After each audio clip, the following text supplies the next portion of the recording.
You're watching The Breakdown, ThePapare.com's weekly segment where we bring you end-to-end rugby. And Shanaka, we have international news for Sri Lankan Tuskers. Sri Lanka will be playing their only second tournament, but the most important one in this calendar year for them, World Series qualifiers in Hong Kong. Yeah, they're going to Hong Kong and it's a big tournament. It's a big event for Sri Lanka. There's a chance for us to qualify for the Sevens World Series. And it's an outside chance, Sudarshan. Let's be honest, we spoke to Peter Woods last week. That was exclusive on the ThePapare as well. And he said, look, it's going to be difficult to beat teams like Hong Kong who have been in training for 5 months continuously. This Sri Lanka team has been together for a couple of weeks. They've had a hit out in Borneo. He's happy with the progress they've made since then. But let's not expect too much. Let's see whether we can give a good account of ourselves, if we can improve from Borneo to Hong Kong, and if we can compete on the Asian 7th circuit. I think that should be our main target. Definitely. Sri Lanka is grouped in the Group F. Sri Lanka, Hong Kong, Chile and Namibia. Chile is going to be their first game. When we spoke to Coach Woods and also to Captain Ranjan, just before their departure, their message was clear, Shanaka. They are only focusing on the first day. First game, Chile, and they will take it from there. Well, I think that could also be a bit of a defeatist mentality, Sudarshan. I remember we're watching them in Hong Kong, maybe it was 2 or 3 years ago, and Sri Lanka, I have a picture of it actually, I'll send it to you, where Sri Lanka were actually leading Samoa at half-time. So we are not a team that's completely out of it. I know our preparation was not nearly as good as it was at that point in time. But I remember Anushka Ranjan scoring a 70-meter try against Samoa, and I'm thinking if he can do this against Samoa, he can do this against anyone. And Chile, yes, we can definitely beat them. Namibia are a big, strong team. They're full of expats again, so they've got a lot of experience. They've played in World Cups before, so they're going to be difficult to beat. But I think we shouldn't let those games pass us by. I don't think we should say, let's just concentrate on Chile, try and beat them, and then just play holiday rugby. I don't think that should be the way we approach it. I believe what they're trying to do is take game by game. So focus on Chile first and then take it from there. So 2 changes in the squad. ThePapare and Reza Rafayadi missing out because of injury, and Fazil Marija and Anuruddha Vilvila coming in. Great additions, both players with a lot of experience. Yeah, and I don't think those are 2 bad changes at all. I'm sorry that those 2 guys are injured, but I think the experience that Marija and Villavara bring and the strength that Anuruddha Villavara brings into the back line and the finishing that he has got, probably a little bit ahead of Kamindu Pereira in terms of experience and strength, because Kamindu is very quick but he's also very small. So that's something that we need to look at when we are going into international tournaments. So the 2 players coming in will add a lot of experience into the Sri Lankan squad, and also the Coach Woods did say that both of them were true professionals. They came in, it was a hard regime that they were running, and they put their heads down and worked hard. Well, that's what they do, isn't it? That's why Fazil Marija has been one of the best players we've had in, well, probably the best player on average that we've had in the last maybe 12, 13 years, Sudarshan. It's because he works so hard. And a lot of people talk about Candy having a lot of riches and a lot of resources at their disposal, but what they don't see is how much work those boys put in. And Anuruddha Vilvara talking to ThePapare.com, you can check the video. He was very clear. He was absolutely ecstatic that he got selected to Hong Kong, because the last time around he was in the 15-man squad but didn't get selected to the touring 12. So coming back from injury after almost 1.5 seasons, he's absolutely ecstatic, and we are sure that he will put in a good performance. Well, we've missed him, haven't we? I don't think other defences have missed him, but Sri Lankan rugby has missed him, and it's good to see him back. Let's move on to the schools rugby. Segment 2A is done. Their first round is down. So segment 1A, there's 1 more week left. This week we had DS Senanayaka taking on Isipathana College. Easy win for the reigning champions. Yeah, it was an easy win, and I think you'd expect them to have gotten that easy win. But if I was Coach Hassan or Coach De Costa, I would look back at this scorecard and think, conceded 13 points against DS. I've not had a problem by scoring tries this season.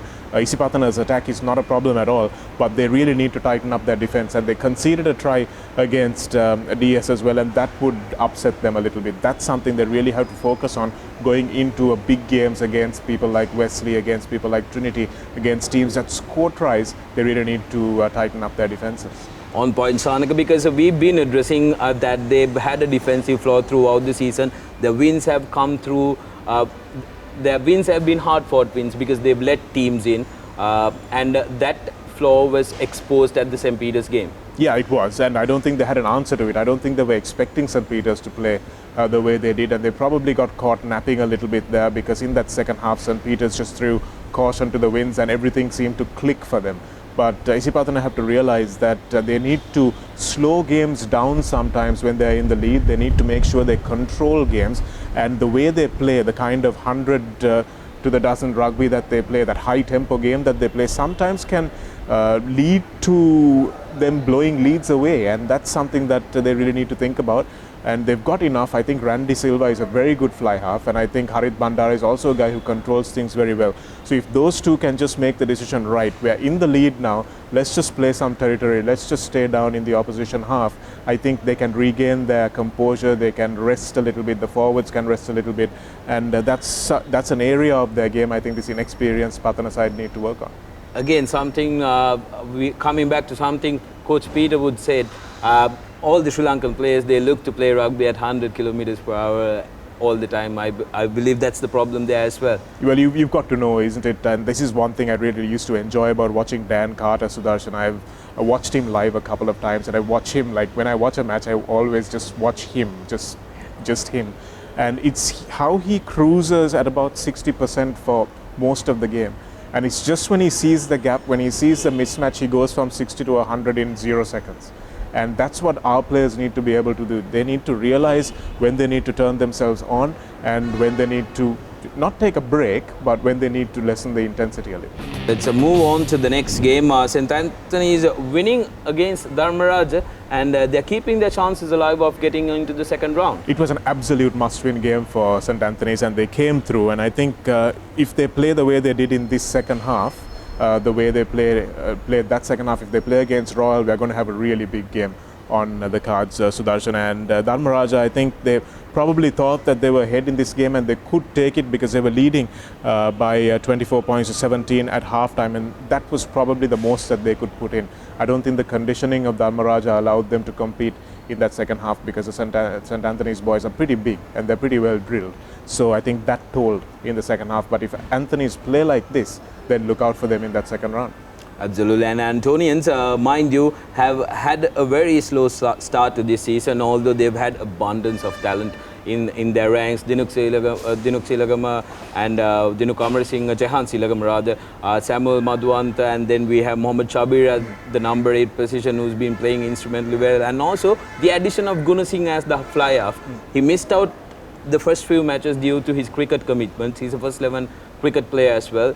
He has added some impetus into that team. Yeah, it takes the ball to the line, doesn't it? Because Madhuanta is very reliant on his boots sometimes, and you need someone who will just add a little bit more in that fly half position, Sudarshan. But St. Anthony's, maybe it's like a knock in cricket. Sometimes that's all a batsman needs to get back into form, and maybe this win was what St. Anthony's needed to find the way they play rugby. And giving Anthony's more of a chance, the Josephians managed to win their game against their arch rivals, Pete Wrights. Well, you know, with all due respect, they would have struggled to lose that game, Sudarshan, because the way Peters played, it looked as if they just didn't want to win that game that day. I mean, there were up and under passes that we were seeing. You know, I see some guy in the midfield just putting an up and under pass to the guy on the wing, and he gets hammered.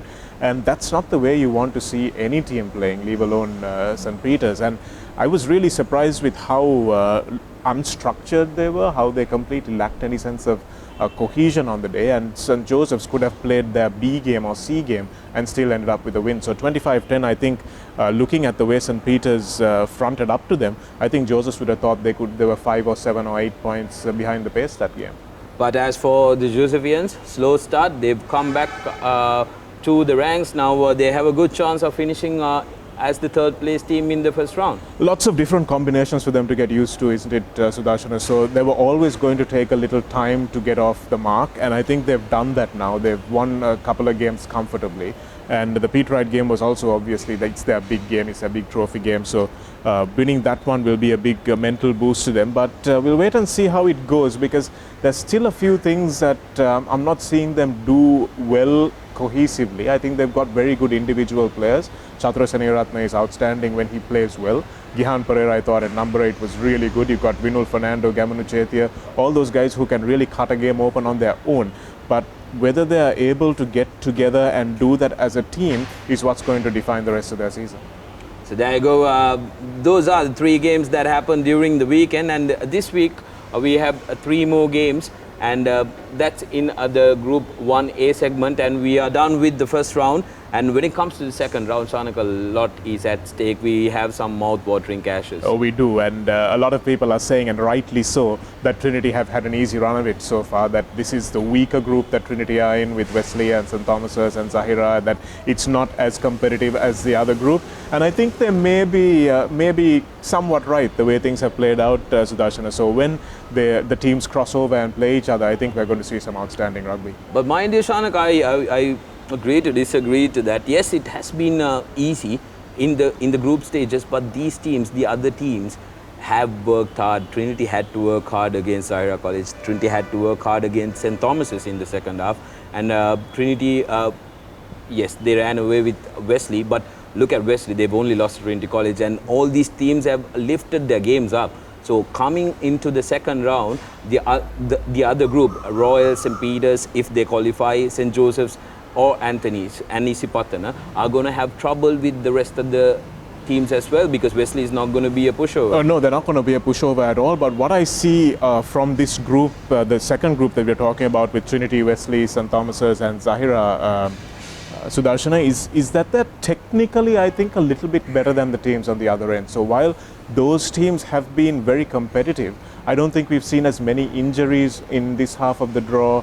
I don't think we've seen as much fatigue on this half of the draw. So that might be something that comes into play when the teams meet each other as well, because I see these teams trying to play a bit more positive rugby. Wesley, Trinity, Zahira, St. Thomas's, all playing very positive rugby, scoring from first phase, that kind of thing. Whereas I'm not seeing that from many of the other teams in the other part of the other half of the draw. So that's going to be very interesting when the two philosophies clash as well. There is interesting rugby lined up for us in the coming weeks and months. That's it from the breakdown for us this week. Until next time, I'm Sudarshan signing off alongside Shanak Amar Singh.